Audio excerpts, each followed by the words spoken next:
On this episode of Living by Design, Kathy Holloway Hill sits down with promoter, philanthropist, manager, motivator, and activist Amp Harris. And we as Black people have been living in a pandemic for 400 years. So Living by Design with host Kathy Holloway Hill. Kathy is a strong, powerful voice. She entertains, informs, and inspires her audiences everywhere she goes.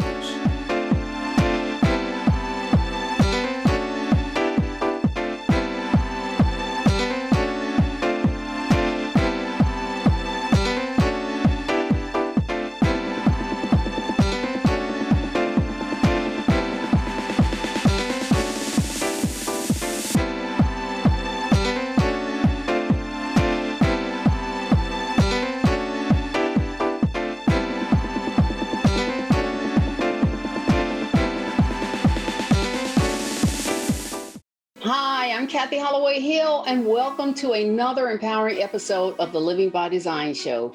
We continue to celebrate Black History Month, and I have an incredible guest today who is an advocate for change. He has been involved in so many different ventures. He's a promoter. He has Amp Harris Productions. He has an Amp Harris Foundation. He helps children. He's an advocate. He's just so many things. But most importantly, he's my brother, and I love him. Amp Harris, welcome to the Living by Design show. Wow, Kat, that's a heck of an intro. I love it. I love it. I received that. Thanks for having me. Well, thank you for accepting the opportunity to help a lot of people, because that's what you do so very well. And I know you have a massively incredible career. And I want to kind of start from the beginning of your career, because I know that you have had a lot of Black history, influential people and mentors in your life. So let's start from the beginning of your career and just kind of talk to us about how you got started and some of the pioneers who might have helped you along the way. Yeah, that is pretty accurate as it relates to how I started off in the industry, which I started off without even having a playbook.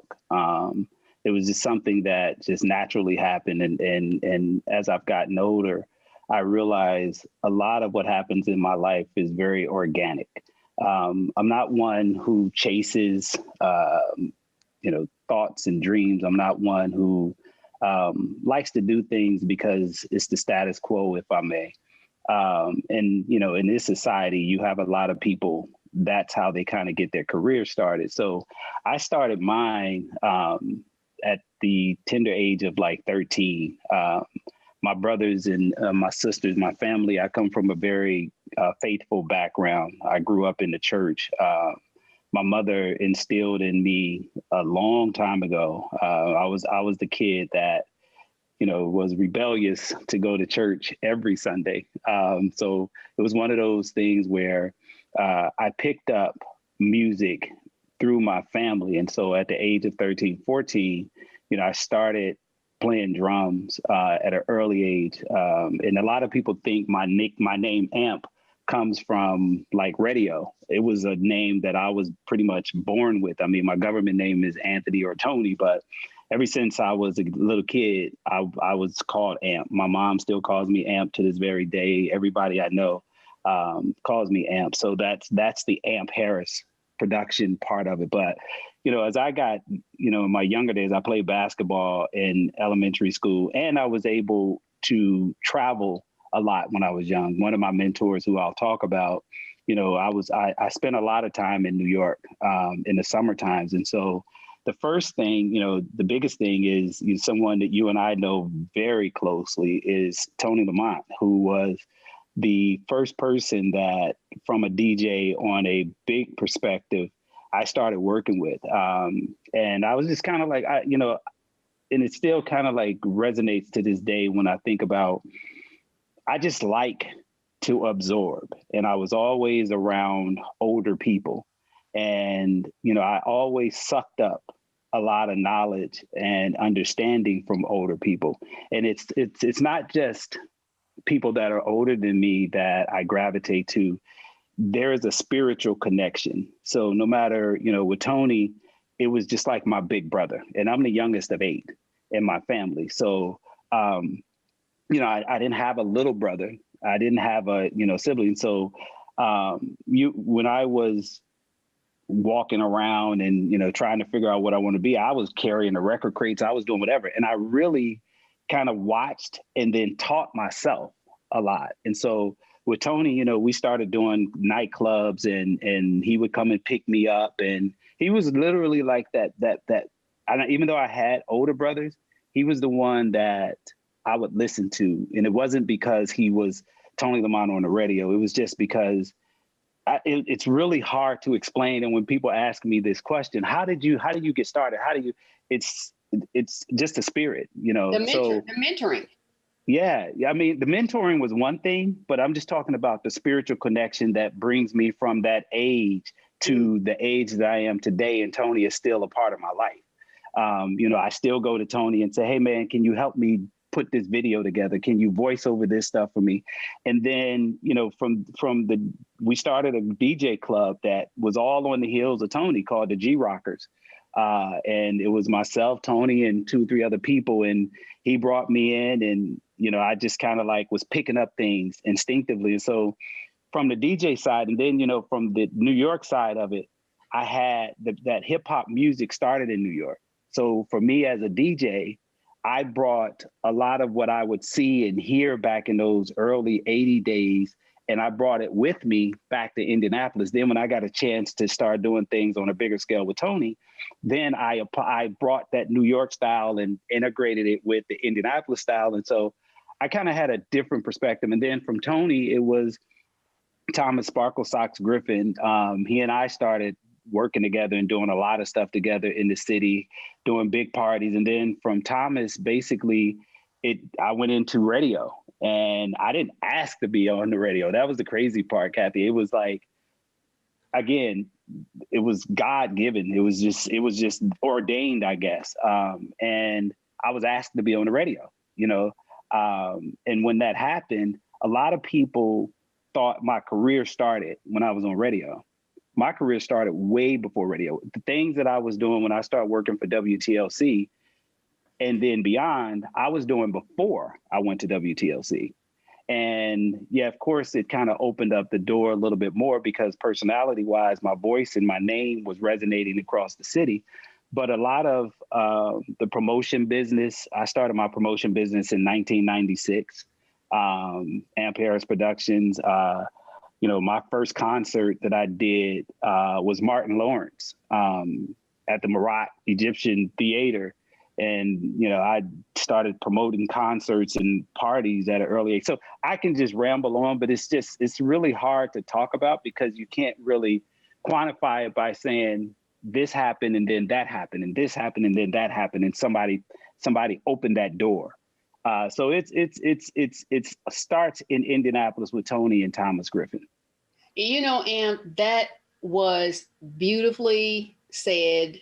And it makes a lot of sense that, you were raised in a church and you were a sponge for knowledge, because that's what it's all about. It's all about, people that you look up to and then them giving back. And then it's just a cycle. Now you're giving back because I know you're involved in your foundation helps children and you're an advocate and so many other things. And I just really can't wait to continue this conversation, but we need to take a quick break right now. So we're going to take a quick break and we will be right back with more of Living by Design. Hi, I'm Kathy Holloway Hill and welcome back to Living by Design. We are here with the incredible Mr. Amp Harris, my brother. And so Amp, let's continue the discussion. Okay, so you began your Amp Harris Productions company and you are a promoter. Now you mentioned that your first event that you brought to Indianapolis was Martin Lawrence. That's a great one. How did I miss that? Yeah, it's really weird because a lot of it is a blur for me, Kat, because I'm in my business. It's the love of the business. So some people can really sit back and recant everything that they've done in their career. Like I can't. And so a lot of my friends would tell me the reason you can't, and Tony's even said, is because you don't do it for those reasons. Yes. And so for me, we can talk about all these different events that I've done, and my mind goes blank. I kid you not. And so Martin stands out, Public Enemies. Yeah, I mean, the first major one, of course, I did a lot of parties. I did a lot of clubs and set a lot of trends in Indianapolis with some of the stuff that I've done and some of the people that I've worked with. So I look at it as a blessing. It doesn't define, my job doesn't define me.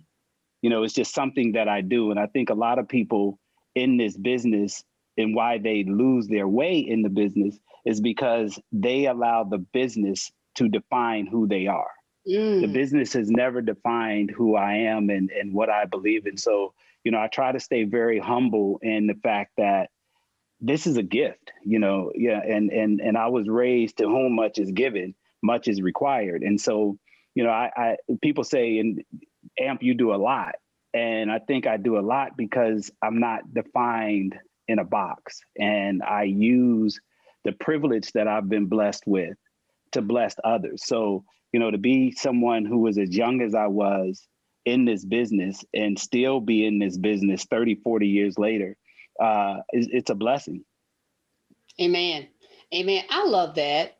And that is why you are still in the business. And that is also why you are a major force and a major influential. Now you're influencing other younger generations.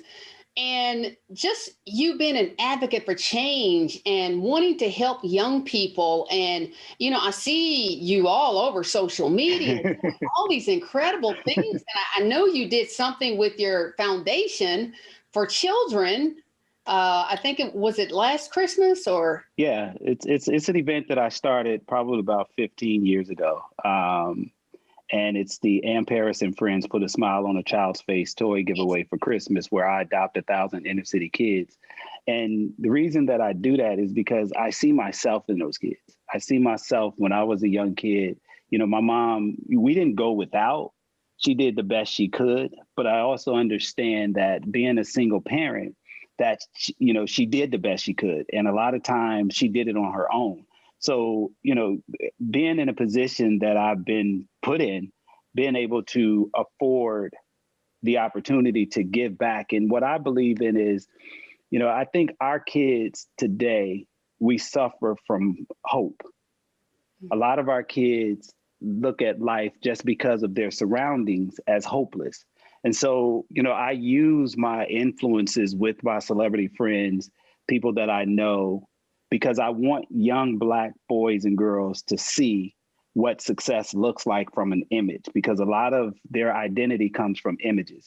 And it used to be images of what you see. Now it's images of what they hear and how they process what they hear. It doesn't go through the full cycle. So a lot of, stuff that I do from a foundation's perspective is basically what I call a magnet. When I look at some of the people that I deal with or work with and people that come alongside of me, the celebrities that people look up to, the idea for AMP is these people are what I call magnets, Kathy. And with my magnet is just like a magnet. If I can draw you to that magnet, now the most important thing is the magnet becomes the topic. The issue becomes all of the extra that AMP brings to it. So yes, we give away toys, but people don't hear the message because they're not there. The families and the mothers hear the message. The families and the mothers hear the stories of AMP Harris's sister, who was a drug addict and was out in the streets and lost her way, but then now she's a college graduate. So that's what matters. That's what matters to me. I could care less. And I live my life topics versus issues, happiness versus joy. Happiness is all external. When you get a new car, the first thing they say is, "Oh my God, your car is beautiful," but your home is empty. You get new clothes and you put your jewelry on and you walk outside and it looks like life is beautiful, but on the inside, where the joy part is, you're torn apart. So there's a method to my madness. Most people, again, get so caught up because AMP is sitting courtside at the Pacer game and they're like, oh my God, blah, blah, blah. But they don't understand there's a purpose why I'm sitting there. And I understand why I'm sitting there. I understand why I was chosen to sit there. Right. You know what I mean? So yeah, it's a lot to it. Your humility it's admirable. And that's why I love you so much, because you are very humble. And I want to talk a little bit more about your advocacy work. And I know you're an activist, and I love that. Is that a sweatshirt or a hoodie you got on? I'm loving those images. Yeah, I Black mean, History Month, and I mean, you've got all our pioneers on that. You see them on my wall, like I do when I do my virtuals. That. Yes, I am who I am. You know, I'm apologetically. So give us some help, some tips for my viewers on, just trying to, one, embrace who you are, embrace your African roots, embrace your history. Don't forget. Don't ever forget it, but don't get caught up in all the mess. Yeah, I mean, the first part of it, no matter if it's about politics, if it's about sports, if it's about a relationship, what I try to teach people is none of that really works if you don't love yourself. So first and foremost is fall in love with who you are. And then once you do that, it's easy to figure out a way and what you need to do to navigate the rest of your life. Politics don't take control of your life. You take control of it. And I always tell people, I live a life where I tell people I live a stress-free life, but that's a mindset. Black history is history. And I tell young people, in order for you to know your destiny, you got to know your history. And if you don't, you're in trouble. Woo! You're on fire. And we have to take another quick break. And I really hate to stop, but we'll be right back. Don't go anywhere, because as you can see, this is incredible. Hi, I'm Kathy Holloway Hill, and we are having an incredible conversation with my brother, Mr. Amp Harris. And right before the break, you mentioned something about self-love, and that is what I preach. I am all about it.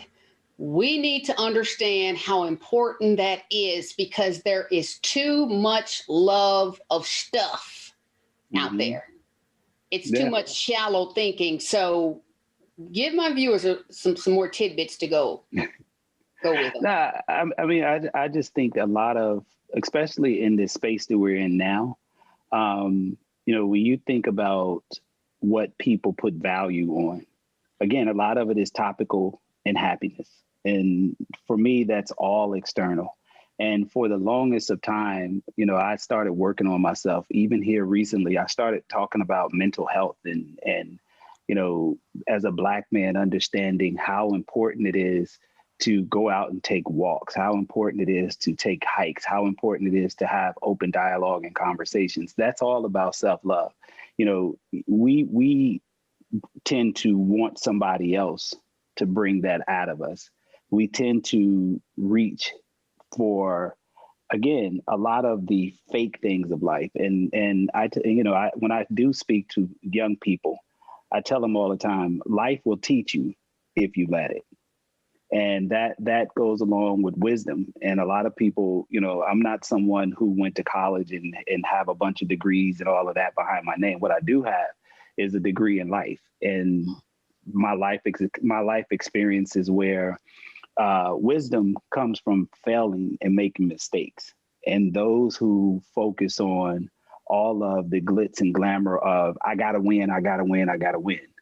Those are the ones that lose when the lights go off. So during a pandemic, you see so many people who you would have thought was winning. During a pandemic for me, even though I'm in the entertainment business and my business was the first business to shut down. But because I was already preparing myself mentally, I've been, living in a pandemic, and we as Black people have been living in a pandemic for 400 years. So this is nothing for us. This is something that, white people look at us in this space now we're in and we give them power. We give white people power when we say things like, look what they did, look how he did me, and blah, blah, blah, blah, blah. Yeah, I know that there is a struggle, and the struggle is real.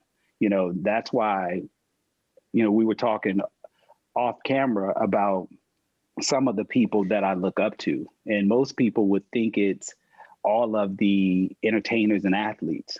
Nah, that's what they do. I look up to people who've been in a struggle. Yeah, talk a little bit more about that. Yeah, I mean, again, in order for you to know your destiny, you got to know your history. So for me to be in a position to sit with John Lewis for 45 minutes on several occasions, for me to sit with Harry Belafonte and talk about what he's gone through, for me to sit with Cicely Tyson and Jim Brown, these are people that I sit in awe because, again, I'm attracted to older people. So I'm a sponge for those kind of people who have knowledge, who've gone through things. How can you teach me? It's like people call me and say, hey, man, you know what? Let me help you get your credit right. And then I'm like, okay, well, what's your credit like? Let me help you. Like in social media, we get all these bots where people say, let me give you a blue check, but they don't have a blue check. So it's easy to be sucked in when you are trying to find an identity. And I know me because I love me. I used to be in love with women. And now as I got older and my daughter was born 17 years ago, it changed my whole perspective of what love really was, because I was selfish and didn't even know it. And I had pretty much everything. I lived a life like I was an athlete. But then when she came along, it taught me how selfish I was, Kathy. And so, I can go on and on and on. It's just so much to that mental side of it that I think we take for granted. Amp, you are absolutely incredible. You're well versed in so many things. You mentioned that you didn't have a college degree or you didn't go to, I know people who have PhDs and they don't have 1/3 of the wisdom that you have given us in this short period of time that we've had an opportunity to interview you. So book knowledge is book knowledge, but I 100% agree with you when you say that life is one big classroom. It is. And if you allow yourself to learn from those lessons instead of getting stuck in pity city, which is what a lot of people do, so they give up. But life is one big classroom, and I'm so glad you said that. And I admire you for that. So what's next for Amp Harris? Again, in my life, Kathy, I don't write anything down. It's really spirit-led. I know some of the things that I do annually every year that's on the calendar that I do. But for the most part, in this space now, I'm not sitting at home, trying to figure out the magic potion to get me to that next space. When my phone rings, I've never had to force a circle into a square. So when people ask me what's next, I really don't have a guiding light to tell me what's next. I just I wake up or I hear something on the radio or I hear a song or I see something. And again, like I said, my brain is so weird. Like I grab it as it grabs me. So what's next for me is just being able to wake up in the morning, being able to call my mother and say thank you for just being you. Being able to love on my daughter, being able to be in a relationship that is healthy. Those are the things that's next for me. Being able to surround myself with, I always tell young people, and I know we got to sign off here, but I tell young people, because I'm real big on trying to leave something in interviews. I tell young people, if you're sitting in a room with 10 people, gravitate to 5 other people that are equal to you or doing better than you. Because then you have a better chance of success and succeeding. If you and this is where our young people get lost, because they gravitate to the shiny objects and the shiny lights. And those are people that are typically living a life that is not really authentic. So for me, I am just happy to be here, to be honest. Well, you know your purpose and you love yourself. You're obedient, and that's exactly why that's why you're where you are today. And I am so proud of you. I appreciate you doing this interview. Do you have any social media that you want to give out? So if my followers or my viewers want to follow you, they can know where to find you. Yeah, it's easy. It's just at Amp Harris at every platform, Twitter, Instagram, Facebook. And I'm pretty active because I have nothing else to do right now because my business is shut down. Yeah. Are you still in Indy? You still live in Indy? I do. I travel a lot. But again, this has given me physically, mentally, a wonderful break. I have allergies and bronchitis. And in a year since I've been home, I have not been sick in a year. So this is beautiful for me. Oh, my goodness. And my brother. Oh, please take care of yourself, first of all, because we do have COVID out there. So thank you so much for this incredibly wonderful interview that has been filled with a wealth of advice and knowledge and just brilliance. You're incredible. And I love you. And I thank you for being my guest on Living by Design today. Thank you for having me. I appreciate it. We're going to sign off for now, and we thank you for joining us for this episode of Living by Design, and we'll see you same time next week. Good night, everyone.